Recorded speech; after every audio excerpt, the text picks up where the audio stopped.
Paris Habitat, donc, qui est un bailleur parisien, donc, avec beaucoup de logements dans Paris, et donc des gardiens en rez-de-chaussée d'immeubles qui souhaitent organiser des rendez-vous, des petites réunions ou informer les locataires, souhaitent avoir une petite table d'appoint qu'ils puissent transporter facilement à la main dans un sac. Ils sont venus nous voir, et surtout l'Hyper aussi, qui est un lieu un peu de design et de création, où ils pouvaient faire cette commande un peu particulière d'une table à la fois démontable, légère, en carton, ça c'était leur choix. Ouais, c'est vraiment un pupitre transportable.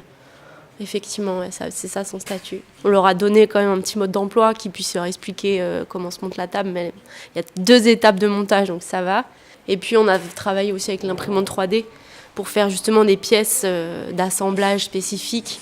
Donc à savoir là, c'est des grosses pinces qui viennent choper le plateau et des pieds, tout simplement pour que le carton ne prenne pas l'humidité au sol. Les pinces servent à serrer les pieds au plan de travail, et une fois qu'on a fait ça, on a une étape, c'est de rajouter simplement les lames transversales et c'est terminé. Donc ça met à peu près 30 secondes. Le carton, je pense, c'est vraiment par rapport à la légèreté. Parce que là, du coup, la table, elle pèse 300 grammes. Elle est vraiment légère, quoi. C'est assez impressionnant.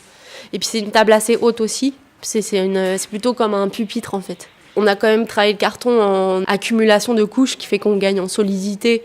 Et on a des pièces qui sont un peu plus résistantes, un peu plus massives. Ça donne un aspect graphique un peu plus élégant, un peu plus présent. En fait, c'est du carton, c'est des socles de palettes de transport de marchandises qu'on a utilisé comme carton. Donc ça a déjà une résistance en appui, ça a une très forte résistance, quoi. Tout tient dans un tote bag géant. Pareil qu'on a fait faire, là on l'a dessiné, mais c'est vraiment, on l'a fait faire par des ateliers à Bagnolet aussi, qui ont accepté cette commande-là aussi à titre expérimental, quoi. Cartable ou transportable.